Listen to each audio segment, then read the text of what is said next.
первый вопрос будет такой. Россия со своей стороны еще тогда называла это контртеррористической операцией, да? А что это было с точки зрения чеченцев, вот, и людей, которые жили на этой территории? С точки зрения чеченцев, как мы были жертвами этой войны, то мы можем сказать, как есть. Это был геноцид чеченского народа, это было убийство чеченского народа. Никакой контртеррористической операции там не было. Россия вторглась на территорию нашей республики. Россия начала убивать чеченцев. Что собой представляла Чечня на тот момент, когда началась вот эта война, когда ввели войска? Потому что там же была такая довольно долгая предыстория, да, когда объявила независимость, при этом не признали, а потом там начались внутренние конфликты. Вот на тот момент вот что это, как бы, что оно из себя уже представляло, и, ну, скорее, это будет вопрос, была ли был ли шанс, условно говоря, не введи Россия войска тогда, был ли шанс на построение действительно какого-то государства или чего-то еще, либо уже там началась своя какая-то гражданская война, и на это могло все закончиться? К великому счастью, вот, той гражданской войны, о которой мечтала Россия, там не произошло. То есть мы не стали стрелять друг в друга. Были там мелкие конфликты, но до гражданской войны это не дошло. Вот. И на тот момент, 94 год, вот, о котором мы говорим, это была и есть отдельная независимая республика. Мы заявили о своей независимости, о свободе от российского государства, которое держало нас десятки лет. Вот, и избрали своего президента. У нас, кстати, появилась Конституция Чеченской Республики Ичкерия, появилась еще до того, как появилась она в России. Вот, и мы начинали строить свою республику. Потом начались провокации со стороны российских спецслужб, в то время ФСК, которые сделали все возможное, чтобы начать войну. То есть начать сначала гражданскую войну, это были их планы, а затем, чтобы они вошли как миротворцы, наводить якобы порядок. Но это не произошло, и Россия вторглась танками в нашу республику. Ну, эта война такая довольно жесткая была, да, и было очень много жертв. Как, не знаю, сегодня или ранее чеченцы воспринимали вот эту жестокость со своей стороны, потому что мы, собственно говоря, условно находясь в российском информационном поле, много знаем, да, с их стороны, что вот там и образы сформированы, да, чеченцы, там, бандиты, там, головорезы и так далее, вот эти все жесткие эпитеты. А вот для чеченцев, для как они воспринимают, да, как вы воспринимаете эту войну, и ведь с той стороны тоже было много всего этой жестокости. Вот как это сегодня осталось в памяти народа? Это трагическая страница истории нашего народа. Это очередной геноцид. Такой геноцид происходил и ранее, когда нас насильственно депортировали, выселяли с нашей родной земли. Потом пришел Ельцин со своей войной, первой русско-чеченской войной 1994 года. И вот начался очередной геноцид. Это когда российские оккупанты входят в населенные пункты и зачищают это село вот, от мужского населения.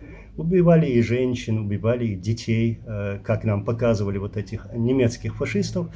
Вот. А это были российские фашисты, которые убивали вот чеченцев. И со всей жестокостью закапывали живьем, сжигали живьем, расстреливали. Были фильтрационные концлагеря, где чеченцев пытали, не только мужчин, но и женщин тоже.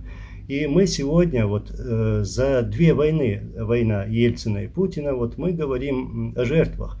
Жертвы колоссальные, огромные жертвы. Это более 300 тысяч мирного населения. Из них более 40 тысяч детей.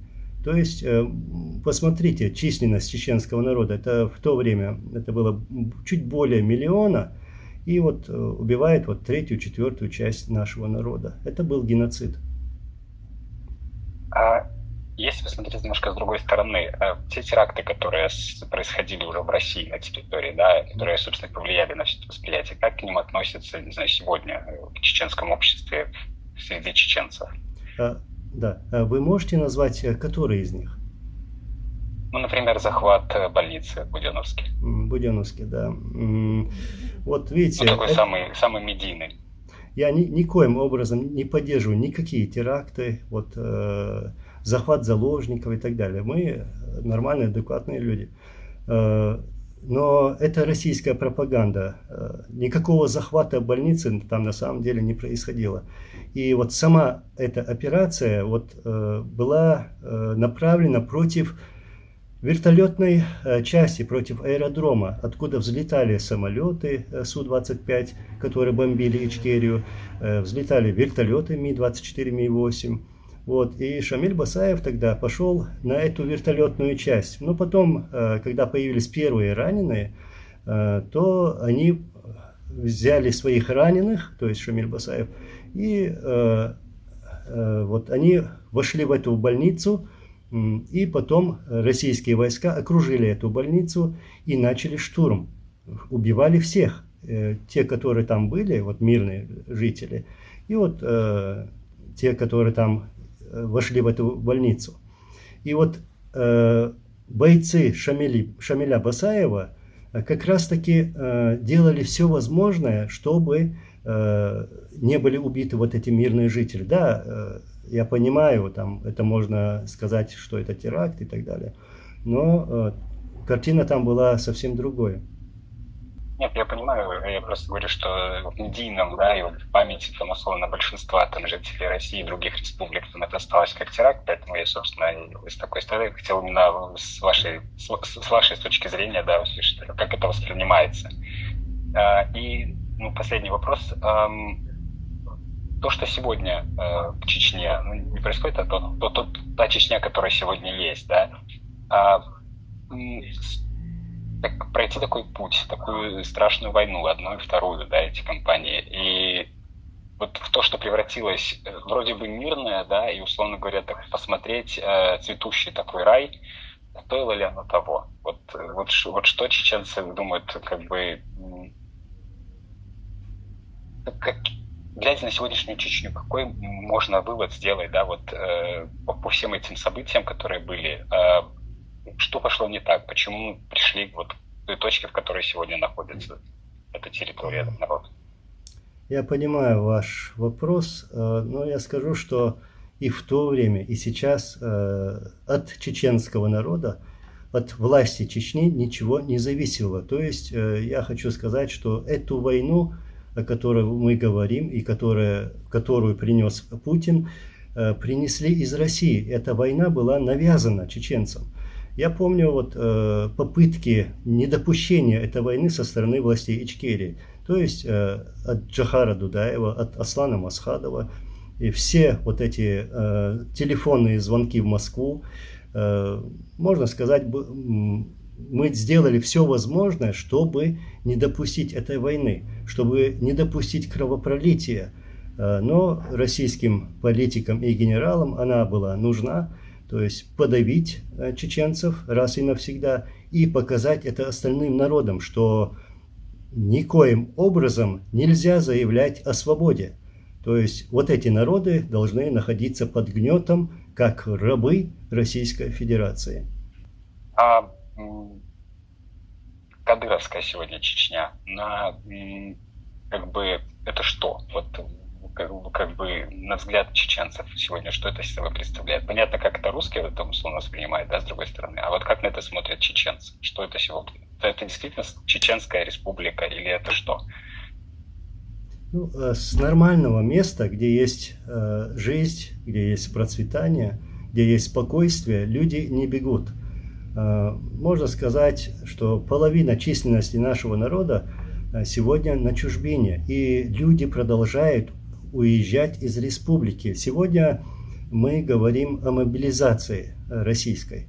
Вот, когда они забирают молодежь чеченцев, молодых, и отправляют в Украину. Ни один чеченец не хочет, чтобы их сыновей отправляли в Украину. И сегодня молодежь бежит из Чечни, чтобы не оказаться в Украине, воюя против украинцев.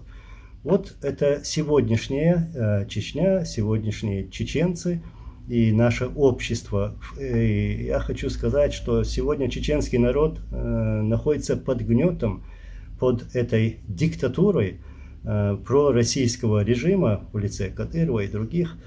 И сегодня, если кто-либо из чеченцев даже выскажет свое мнение на территории своей родной земли, то пострадает и он, и пострадают его родственники. Хорошо, спасибо вам большое. Спасибо. Что нашли время. Спасибо за интервью. Да, я останавливаю. Recording stopped. Спасибо Хорошего большое. дня. Всего хорошего вам тоже. До свидания. До Спасибо. свидания.